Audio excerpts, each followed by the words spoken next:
મેં ગાગરમાં સાગર ભરવાનો પ્રયત્ન કર્યો છે. ગઈકાલે આપણે જોયું ધ્રુવનું ચરિત્ર. મૃત્યુના મસ્તક ઉપર પગ મૂકીને ધ્રુવ પરમાત્માને પામી ગયો, મોક્ષનો અધિકારી બની ગયો. અહીં આજે આપણે એક ચરિત્રની વાત કરશું, ભરત ચરિત્ર. આમ તો ઘણા બધા ચરિત્ર છે, પણ મારો પ્રયત્ન મહત્વના ચરિત્રો પર વાત કરીને આવતીકાલે કથાને વિરામ. કારણ કે મને 1 મહિનાની કથાનું કહ્યું હતું, પણ મેં સ્પષ્ટ કહ્યું હતું હું 15 દિવસ જ આવી શકીશ, અને એ રીતે લેખિત લઈને ગયો હતો. પણ ભરત ચરિત્રની વાત આજે મારે કરવી છે. આપણા ત્યાં 3 ભરત થઈ ગયા છે. એક કૈકેયીનો ભરત, એક ભાગવતનો જળ ભરત, અને ત્રીજો શકુંતલાનો ભરત. 3 રામ થઈ ગયા છે. એક પરશુરામ, એક બલરામ અને એક દશરથના રામ. આપણે અહીં જળ ભરતની વાત કરવા માંગીએ છીએ.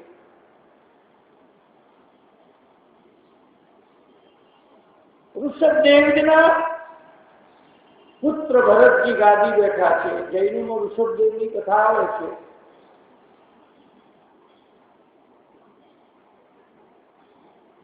પરમહંસ ભરતજીની કથા બહુ ઉપયોગી છે. તેથી સુખદેવજીએ તેનો વિસ્તાર કર્યો છે, કારણ કે ભરતજી મહાભાગવત છે. ભાગવતમાં વિદુરને મહાભાગવત કહ્યા, પરીક્ષિતને મહાભાગવત કહ્યા, કુંતીને મહાભાગવત કહ્યા, અને ભરતજીને પણ મહાભાગવત. એને જોઈને ભગવત ભાવ જાગે એ મહાભાગવત કહેવાય.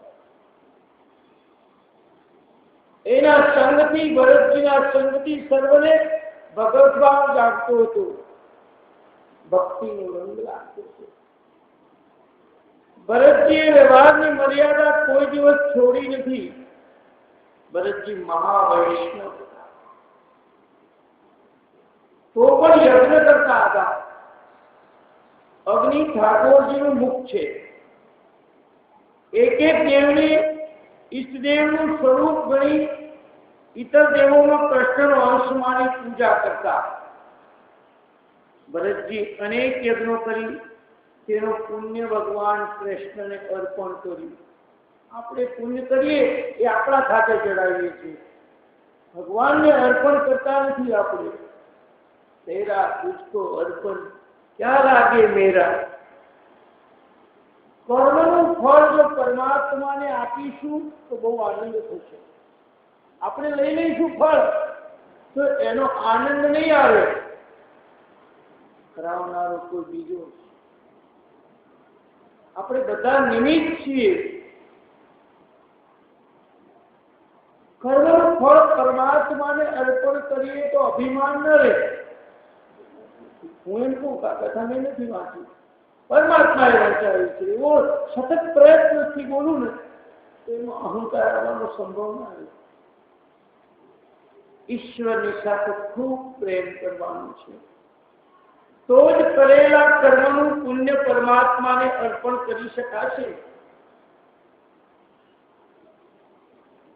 પત્ની મહેનત કરે ઘરમાં, પણ એનું ફળ પતિને અર્પણ કરે છે. મારો પતિ મને લાવ્યો છે, મને કમાઈને આપે છે, એટલે હું રાજી ખવડાવું છું. એવો ભાવ પત્ની કરે છે. કર્મ કરો પણ ફળની આશા ન રાખો. એટલે આંબો આવ્યો પણ આપણે કેરી ખાઈએ એની કોઈ ગેરંટી નહીં. કદાચ આપણી પાસે છોકરા ખાય, છોકરાના છોકરા ખાય, આપણે ખાવા ન પણ મળીએ. આંબો એ રીતે વાવવાનો કે કદાચ આપણે ખાઈએ, કદાચ ના ખાઈએ, એ રસ્તે આપણે ખાઈશું એવી ઈચ્છાથી વાવીએ તો કર્મ ઉપર આસક્તિ થઈ કહેવાય. ખવાય કઈ નહીં, આપણે આંબો વાવવો છે, આ ભાવ આવીએ આસક્તિ નહીં થાય. ફળની તો ફળની ઈચ્છા રાખવાની, આસક્તિ નહીં રાખવાની. ફળ તો કોઈને મળવાનું જ છે આવવાનું, પણ આપણને મળશે એવી આસક્તિ દુઃખકારક છે. અને આસક્તિ રાખીશું તો કર્મનું ફળ અલ્પ મળશે, પૂરું નહીં મળે. અને ભગવાનને અર્પણ કરીએ ને તો અનંત ગણું ફળ મળે. સકામ કર્મની અનેક જગ્યાએ ભાગવતમાં નિંદા કરી છે. નિષ્કામ કર્મ શ્રેષ્ઠ છે. સકામ કર્મમાં કઈ ભૂલ થાય તો ક્ષમા મળતી નથી, પણ નિષ્કામ કર્મ કરીએ ભૂલ થઈ જાય તો ભગવાન માફ કરે. સત્કર્મની સમાપ્તિમાં બોલવાનું હોય છે, અનેન કર્મશા ભગવાન પરમેશ્વર પ્રિયતમ નમઃ નમઃ. આપણે યજ્ઞ કરીએ છીએ, કોઈ કાર્ય કરીએ છીએ તો આવું બોલીએ છીએ. તો કે છે ભગવાનને કૃષ્ણાર્પણ કરો. આવા ભરતજીને જુવાનીમાં વૈરાગ થયો. વૈરાગ જુવાનીમાં આવી જાય. એમ કહેવાય છે કે રામ વનમાં ગયા ત્યારે એમની ઉંમર 27 વર્ષની હતી, એની સીતાજીની ઉંમર 18 વર્ષની હતી. આ બધાને જુવાનીમાં વૈરાગ લાગી ગયો. પાંડવોને બુઢાપામાં વૈરાગ આવે તો તરત ફળ ના મળે, આવતા જન્મમાં મળે. આપણે તો આ જન્મમાં જોઈએ છે, અને આ જન્મમાં જોઈતું હોય તો જુવાનીમાંથી તૈયારી કરવી પડે. બચપણ જો સરસ જાય તો જુવાની સરસ જાય, જુવાની સરસ જાય તો બુઢાપો સરસ જાય. એના માટે સંયમ ભજન કરવું પડે, સંયમ રાખવો પડે. વૃદ્ધાવસ્થામાં ભગવાનની પ્રાપ્તિ થાય પણ આવતા જન્મ માટે થાય. પછી શરીરમાં કઈ રહે નહીં, અને પછી એ નિયમ પાળે, સંયમ પાળે, ઉપવાસ કરે, ખવાય નહીં, પછી ઉપવાસ કરે નહીં. ખૂબ ભૂખ હોય અને છતાંય ઉપવાસ કરે, એનું નામ ત્યાગ, સમર્પણ, વૈરાગ્ય. વૈરાગની પરીક્ષા જુવાનીમાં થાય. જેની પાસે કાંઈ નથી એ ત્યાગ શું કરે? ત્યાગ મહાવીરે કર્યો, ત્યાગ બુદ્ધે કર્યો, ત્યાગ ગાંધીજીએ કર્યો. ગાંધીજી તો કોતરી પહેરતા હતા, એ તો બેરિસ્ટર થયેલા હતા આફ્રિકામાં. પણ ગાંધીજીને એક દીકરીએ એમ કહ્યું કે બાપુ તમે પેન્ટ શૂટ કોટ ટાઈ તમને લઈ આપી, તમે આ કોટરી કેમ પહેરો છો? ગાંધીજી કે બેટા તારું લાયેલું પહેરું ખરો, પણ આજે એ વખતે ભારતની વસ્તી લગભગ 47 કરોડની હતી. આ 47 કરોડ લોકોને જો તું પેન્ટ શૂટ કોટ ટાઈ આપે અને પહેરાવતી હોય તો પહેરવા તૈયાર છે. આ ત્યાગ ગાંધીજી. એટલે આજે ગાંધીજીની અને ગાંધીજીના એ બી બચપણના પડેલા હતા, સંસ્કારો પડેલા હતા. રાતોરાત ત્યાગ કોઈ દિવસ આવે જ નહીં.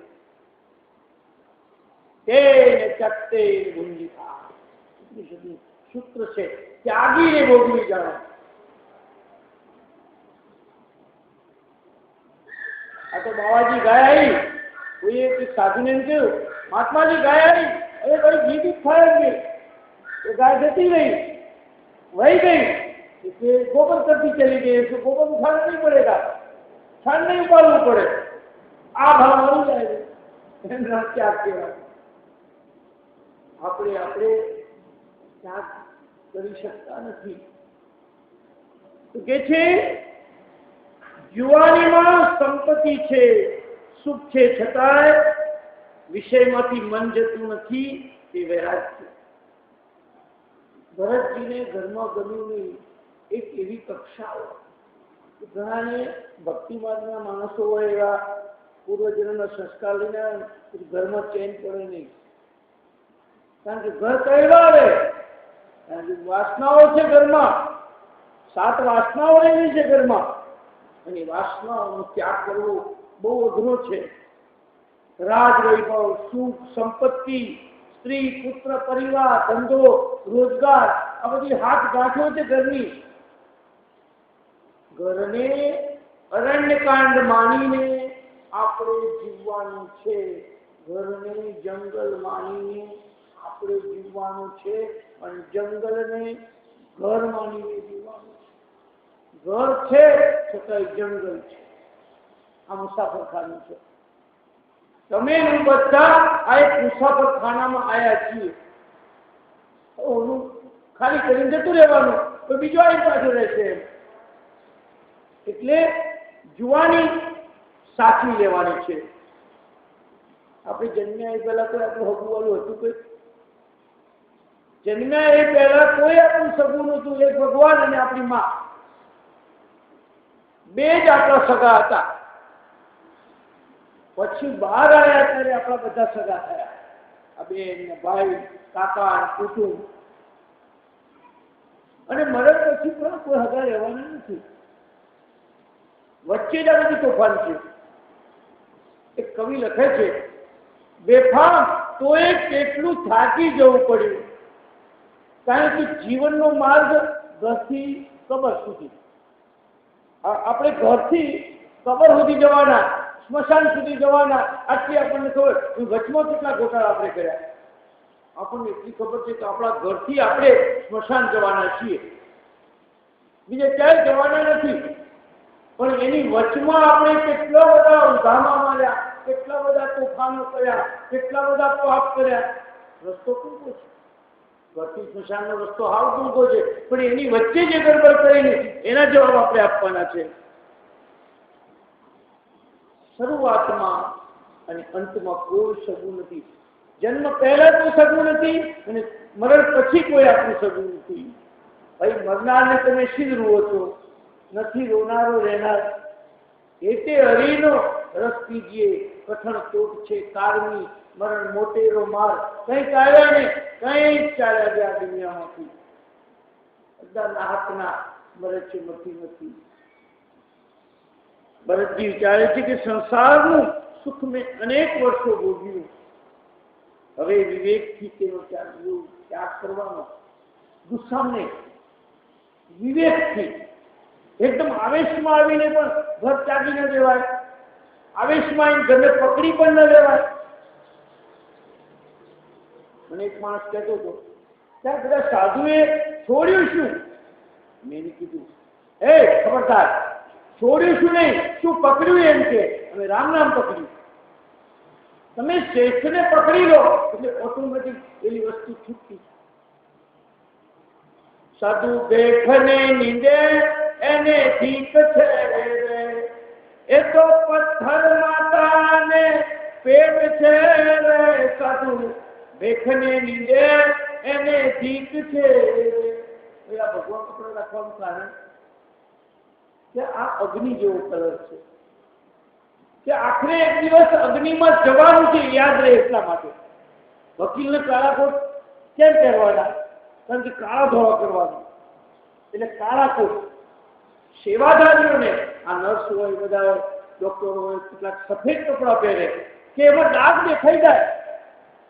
એ જિંદગી ડાઘ વગરની રાખવાની છે. એટલા માટે પણ કપડાનો પણ મહિમા છે. એટલે આપણને તિલક આપણને એવું સૂચવે છે કે આપણે એ કંઈક ભગવાનના ભક્ત છીએ, ભગવાનના દાસ છીએ.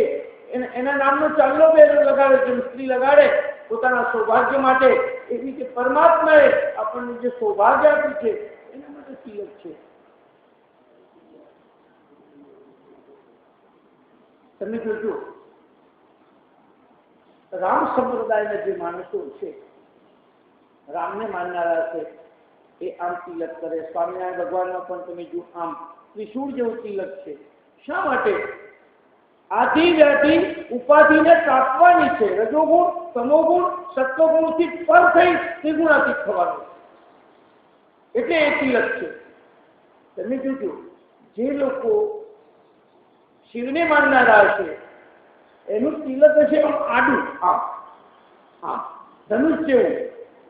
શિવને માનો પણ રામને કપાળમાં રાખો, અને તમે રામને માનો, સ્વામિનારાયણને માનો, પણ શિવ કલ્યાણકારી છે એને પણ રાખો. સમન્વય છે. આપણા ધર્મમાં સમન્વય છે. દરેક ધર્મમાં સમન્વય છે. આપણા ધર્મમાં તો ખૂબ સમન્વય છે. બધી છેલ્લે એક જ વાત આવી નીકળી ગઈ: પ્રેમ કરો, ત્યાગ કરો, સમર્પણ કરો, જ્ઞાન, ભક્તિ, વૈરાગની જ વાત છે બધા ધર્મોમાં. પણ હિન્દુ ધર્મમાં પછી કોઈ પણ સંપ્રદાય હોય પણ આપણને ત્યાગ શીખવાડે છે. ત્યાગ ટકે ને વૈરાગ વગર. સાચો વૈરાગ ન થાય ને તો ત્યાગ ટકે નહીં. પતંગીઓ કહેવાય, ઉડી પણ જાય. મૂળમાં જો ત્યાગ હોય ને તો વૈરાગને 4 ચાંદ લાગી જાય છે.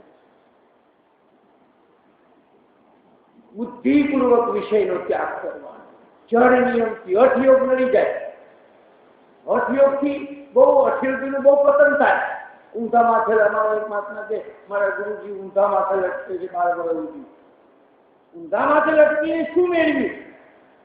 સહજ ભક્તિ, સહજ કરવાનું. વૃત્તિઓને સમજાવીને પોતાના ધર્મ લાવવાની. ભટકતી વૃત્તિઓને જેમ બળદને સાચવીને પોસલાવીને પાછો લાવવાનો, એની નાક પકડીને પાછો લાવવાનો. દોડાદોડી ના કરતો હોય તો ખોટો મારઝૂડ એને ના કરાય, એને કવડે પાછો આવે. અને દોડાદોડી ના કરતો મારઝૂડ કરીએ તો પાગલ પાક કરી ઉપરથી મારી દે હાથ. વૃત્તિઓ એવી છે, બંધખોર છે, માણસને વિનાશના માર્ગે લઈ જાય. પણ એને જ્ઞાન અને વૈરાગથી એને પાછી આવે. સ્ત્રીઓમાં તમે જોજો, સ્ત્રીમાં ખાસ કરીને વધારે એકાગ્રતા હશે. માથે ખરબેડું હોય, છોકરું પીડેલું હોય, તોય પણ એની બેનપણી એને મળે તો એ વાતો કરે હશે, પેલી બાજુ બેડું પડે નહીં.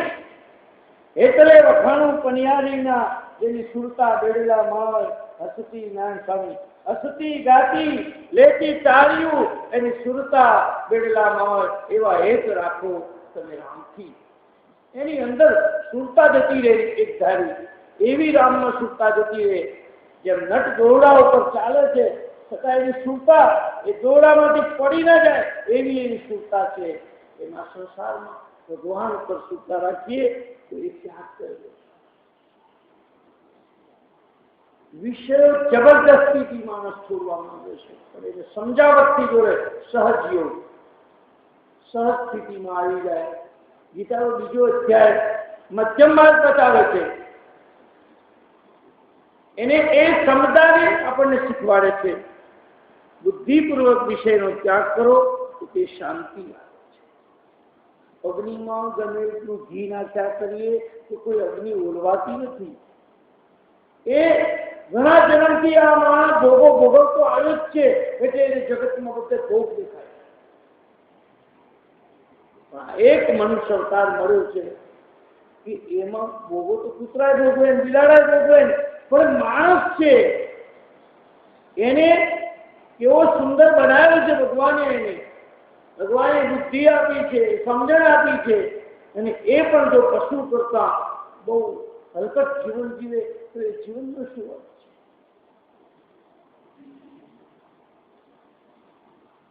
શાંતિ મળે છે સમજણના ધર્મ રહેવાથી, ત્યાગના ધર્મ રહેવાથી શાંતિ મળે છે. પોતાના બાદશાહ સ્વામી રામકૃષ્ણમાં એવી શક્તિ હતી, પોતાની જાતને બાદશાહ ને આગળ પણ કહ્યું, બાદશાહ રામ કહેતા હતા, પણ પવનને પણ એમ થંભી જાય કેમ કે પવન થંભી જતું હતું. એટલું બળ હતું એમનામાં, પવન પણ થંભી જાય. સ્વામી વિવેકાનંદે અદ્વૈત યોગ કર્યો હતો. ઘણા મહાપુરુષોએ આ અદ્વૈત યોગની સાધના કરી છે. ઘરમાં રાખવાનું કોઈને પણ મનમાં નથી રાખવાનું. ઘરમાં રહેવાનું પણ મનમાં વૃત્તિઓને નહીં રાખવાની. ખરાબ વૃત્તિઓ ઘરમાં ભલે રહે પણ મનમાં પેસી ગઈ મુશ્કેલી. વનમાં જાઓ પણ વનમાં પણ જો મન ઘૂસી જાય ને તો પણ મુશ્કેલી. મન પણ શાંતિ ના આપી શકે. એકદમ ઉતાવળિયા નિર્ણય લઈને સાધુ બની જાય, પાછા એને આવવું પડે. કારણ કે ઉતાવળિયાનો નિર્ણય છે, સમજણ વગરનો એનો નિર્ણય છે. મનમાં કોઈને ઘુસાડી દઈશું તો પ્રભુ ભજનમાં વિઘ્ન થશે. જગતના પદાર્થોમાં બહુ મન રાખીએ કે પદાર્થો દુઃખદાયી પણ થાય. ધારો કે ટીવી જોઈએ, અમુક રક્ષાએ જોઈએ તો સારું, પણ એ મનમાં ઘુસાડી જઈએ ને તો પછી બીજું કઈ કરવા ના દે આપણને. ટીવી, ફ્રીજ, ગાડી, લાડી, વાડી જે કયું છે એ ઘૂસી ગયું ને તો એને કાઢવું બહુ અઘરું. એને સમજણમાં રાખીએ ત્યાં સુધી સારું. થોડીક એની માત્રા હોય. દરેક ચીજ અતિ બલાન બરસના, વધારે વરસાદ વરસે તો સારું નહીં. અતિ બલાન ધૂપ, બહુ ગરમી પડે તો નહીં સારી. અતિ બલાન બોલના, બહુ બોલવું પણ સારું નહીં. અતિ બલાન ચૂપ, બહુ ચૂપ પણ સારું નહીં. માલિકો ભલા બરસના, માળીને વરસાદ વરસે સારું તો એના ફૂલઝાડ થાય. ધોબી કો ભલા ધૂપ, ધોબીને ગરમી સારી. ज्ञानी को भला बोलना और मूर्ख को भली चूप. ज्ञानी ने बोलવું સારું પણ મૂર્ખ ને બધે બોલવું સારું નથી. તો કે છે વિવેકાનંદ ગુરુ રામદેવ કૃષ્ણ એમ કહેતા હતા કે જેમ નદીમાં નાવ રહે એમ રહેવાનું. तुलसी इस संसार में बात बात के लोग सबसे हिलमिल चालिए, नदी नाव समझो. એ જ નાવમાં જો કાણું પડે તો આખી નાવ ડૂબી છે. આ 9,999 નાળીઓ છે, એની અંદર આપણે જીવવાનું છે. देखो दुनिया के लोगों नाव में नदियां डूब गई, नाव में नदियां डूब गई कभी निवड़वानी थी. नाव में नदियां डूब गई એટલે આ શરીર રૂપી નાવમાં 9,999 જે નાળીઓ છે એ બધી ડૂબી ગઈ છે. તો સંસારમાં સરસો રહે મન મારી પાસ, મન ભગવાનની પાસે રહે તો આત્મશક્તિનો વિકાસ થાય છે. લક્ષ્ય પકડી ગયું. ધ્રુવે જો લક્ષ્ય પકડ્યું તો એ પર પહોંચી શક્યો.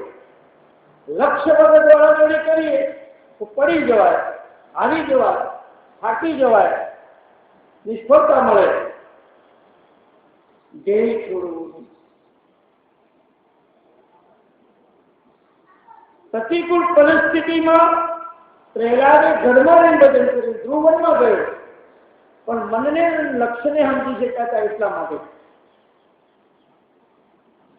એકાંત વનમાં પણ ભરતજીની આગળ કથા આવે છે કે એ રણામાં ફસાયા. વનમાં જ્યાં પછી બી પ્રહલાદ ના ફસાયો, ધ્રુવ ના ફસાયો, પણ અહીં ભરતજી રણામાં ફસાય છે કારણ કે મનમાં ઘૂસી ગયું બધું. મન મરે માયા મરે, મર મર જાય શરીર, આશા કૃષ્ણા ના મરે, કહ ગયા દાસ કબીર. આદિ શંકરાચાર્ય લખે છે તત્પંજરીમાં, અગ્રે વહાની પૃષ્ઠે ભાનુ. સાધુ હોય કેટલાક ગુણિત આપતા હોય, આગળ અગ્નિ હોય, પાછળ સૂર્ય તપતો હોય.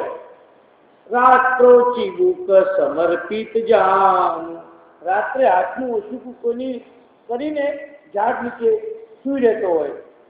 કરતલ ભિક્ષા તરતલ નાશ, હાથમાં ભિક્ષા ખાતો હોય. તદપીન મુચ્ચ આશા પાશ, ભજ ગોવિંદમ ભજ ગોવિંદમ ભજ ગોવિંદમ મૂઢમતે. એ મૂર્ખ માણસ, પંડિતોને કહ્યું તો શંકરાચાર્ય આપણા જેવા માણસોને મોટા મોટા પ્રકાંડ પંડિતો જેને મોટી મહોપાધ્યાયની ડિગ્રી મળી છે ને એને ફટકાર્યા છે શંકરાચાર્ય. કે મૂર્ખ, ગોવિંદનું ભજન કર. આ વ્યાકરણના સૂત્રો ગોખવાનું પડી રહેવા દે. ગોવિંદનું ભજન કર. હવે તો તું લાકડામાં જવાનું છે માટે ભજન કર. અગ્રે વહની પૃષ્ઠે ભાનુ, રાત્રો ચિબુક સમર્પિત જાનુ, કરકલ ભિક્ષા તરુતલ વાસ, સદપિન મુચ્ચત્યાશા પાશ, ભજ ગોવિંદમ ભજ ગોવિંદમ મૂઢ. સંસારમાં રહેવું એ પાપ નથી, ધ્યાન દેના, પણ સંસારને મનમાં રાખવો સતત એ પાપ છે. તો એમ નથી કે સંસાર છોડી દે. સંતો એમ કે છે સંસારમાં રહો પણ સંસારમાં ફસાઈ ના જાઓ. ઘણા મેં જોયા છે, ઘણા બધા તમારા જેવા ભક્તો મેં જોયા છે. અરે એટલા બધા એમનામાં સમર્પણ ભાવના હોય, એટલી બધી ભક્તિ હોય, એટલો બધો પ્રેમ હોય, સેવા હોય, સ્મરણ હોય. ઘણી વાર તો આપણને એમ થાય કે ખરેખર સંસારમાં રહીના માણસ કામ કરે. વિષયનું ચિંતન કરવાથી આત્મશક્તિ નાશ પામે છે, મમતા બંધન કરે છે. રાજાના સ્વરૂપ ધરીને તો જોઈ રે લીધા, ધનનો નહીં કોઈ પાર, આટલે ધને રે મન મારું સ્થિર રે નથી, લૂંટી લીધો સગળો સંસાર, મમતા મરે નહીં એનું માલ શું કરું, વાલો મારો દીનાનો દયાળ, ચિતડું ચડાવ્યું એને ચાકરે, જોગી મારી કાયાનો ઘરનાર જીરેરા. આવા રેડિયો પર ભજન આવતા હતા, અત્યારે તો આવા ભજન નથી આવતા. ભજનની રાત જેવી બીજી કોઈ રાત નથી, માયાની લાત જેવી બીજી કોઈ લાત નથી, સંતોની નાત જેવી બીજી કોઈ નાત નથી, જ્ઞાનીની વાત જેવી બીજી કોઈ વાત નથી. એકાંત વનમાં ભરતજી મૃગ પરની આસક્તિના કારણે ભજન ન કરી શક્યા. ઘર છોડવાની જરૂર નથી, પણ ઘરમાં સાવધાન રહેવાની જરૂર છે. એટલે ભાગવતમાં સુખદેવજી વારંવાર પરીક્ષિતને સાવધાન કરે છે. આ જીવ સાવધાન નથી. કે છે ઘર છોડીને જ્યાં જઈએ ત્યાં મન સાથે આવે. મનનું રંગાયા વિના ભક્તિ ન ભાવે. લાલ મેરા દિલમાં સંતો લાગી રે રાજી રામા, જોયું મેં તો જાગી હોગી, કપડા બિરંગા મેને अंचला भी रंगा मेरे लाल, जब तक न रंगो मनवो मेरो लाल, मन ना रंगाय सीताराम कड़ा सत्संगમાં રંગાઈ જાને રંગમાં. આજ ઉઠશું કાલ ઉઠશું લંબાઓ ને દાડા, વિચાર કરતા વિઘ્નો આવશે બહુ આડા. તો કે છે સંસારને મનમાં રાખવાથી પતન થાય છે,